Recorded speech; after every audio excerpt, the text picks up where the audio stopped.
I hope this part makes it by itself to YouTube, without the rest of the lecture. Yeah, the question is, there's indication there might be alien life outside of the planet Earth, and the Quran might even have a hint or two about it. Yes, some ulama have talked about it under some ayat. My response, first of all, is, who cares? Why?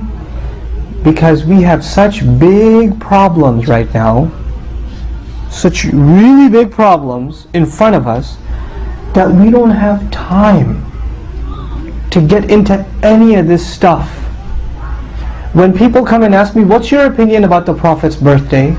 I say, I don't have an opinion about the Prophet's birthday, because that's not an issue. The issue is our children are doing drugs. The issue is kids are leaving Islam. That's an issue.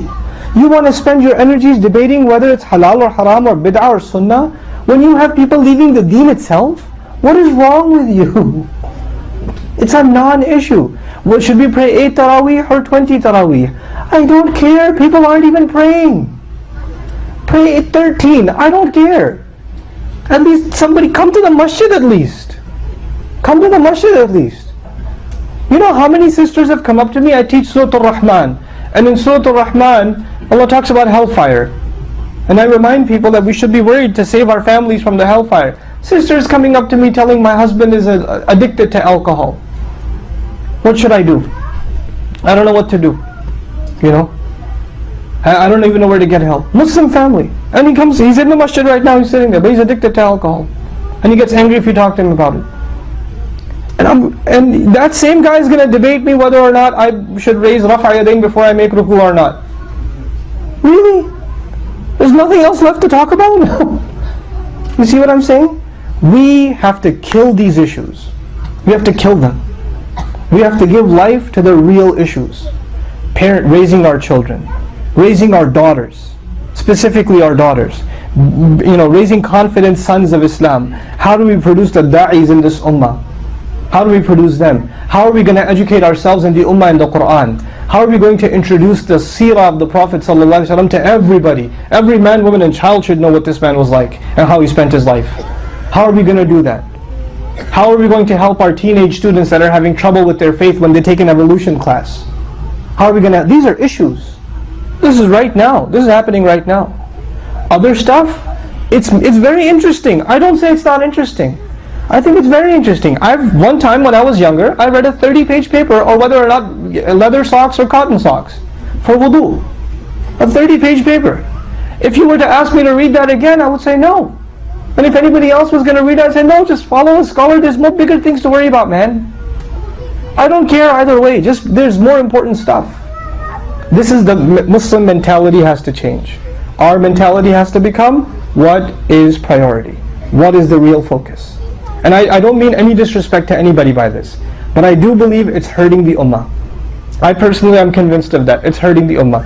What the Quran made a priority is a priority for us. What the Quran did not make a priority is not a priority for us.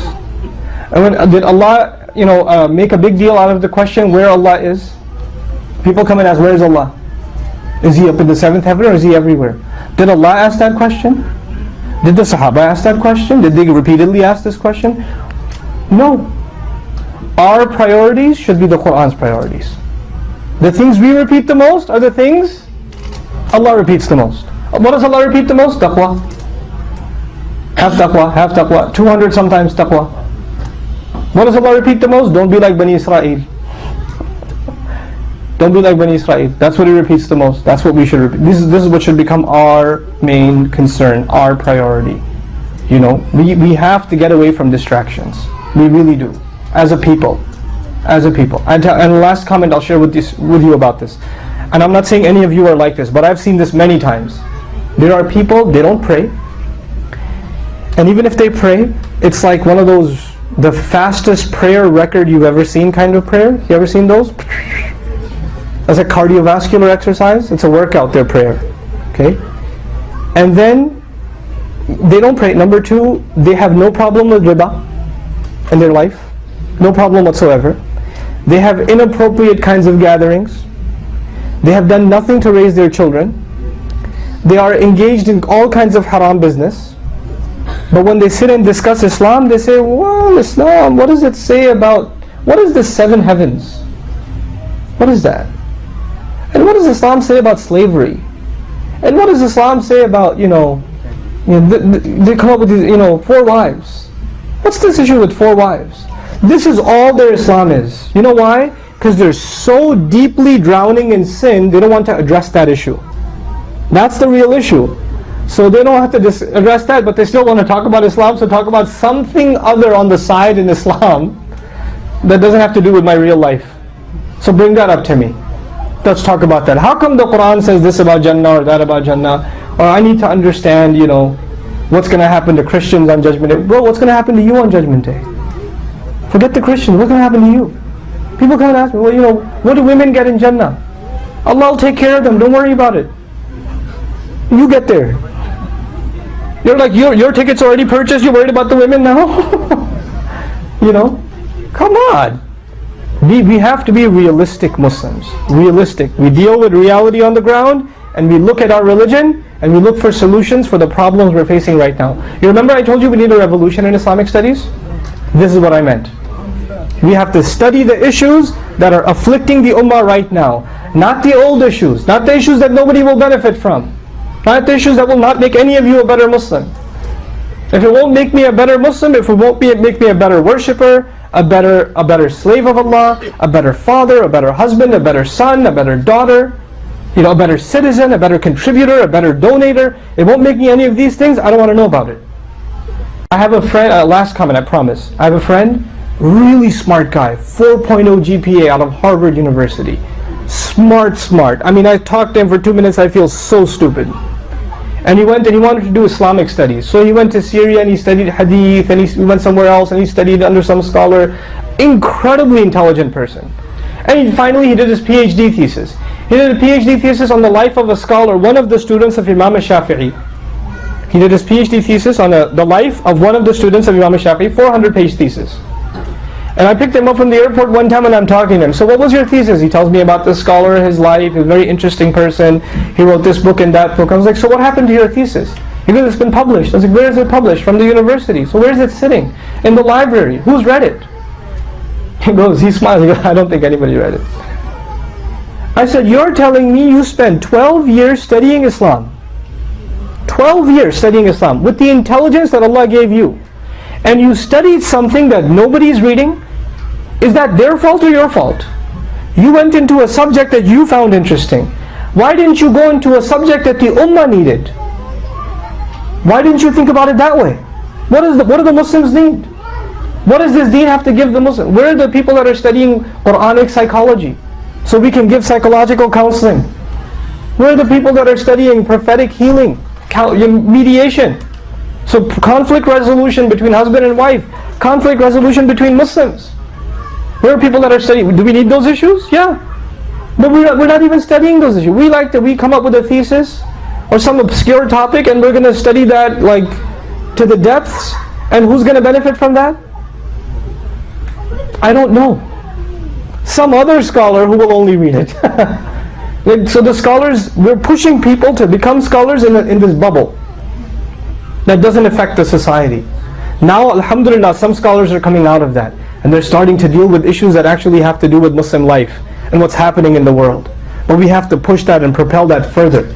We have to push our ulama to give us solutions. They're the ones that are leading us. They're our shepherds. But sometimes they become so in love with their books that they don't know what's happening on the ground. I sat with an alim, a really qualified alim, a mufti. So honored to sit in his company. And I said, I want to ask you something. If a person does XYZ, a young person does XYZ, what do you say about him? He goes, it's haram, he can't do it, etc., etc. I was like, okay, let me give you some background. This happened, and this happened, and this happened, and this is the situation. And he goes, that's impossible, that would never happen. I said, it's happening every day. As a Muslim teenager. That's a life of, you know how they have a TV show I heard it called, Life of a Teenager?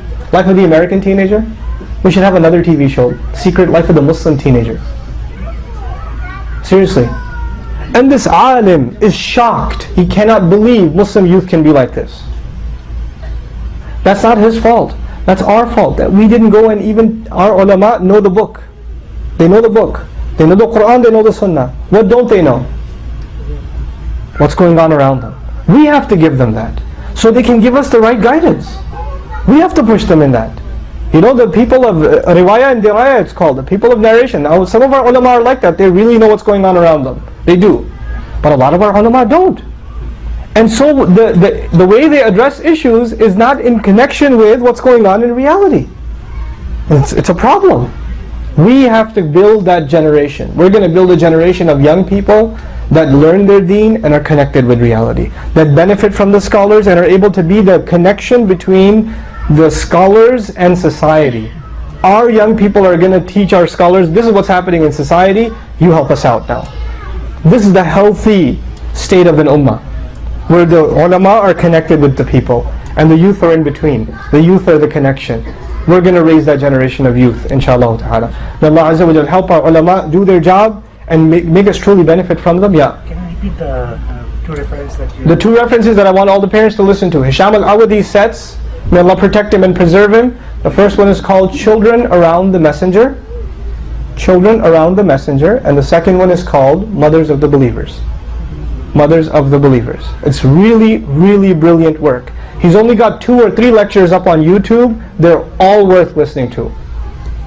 It's very rare that you find lectures from him on YouTube, but if you find them, listen to him. It's worth your time. And sit there and take notes in his lectures. It is worth your time.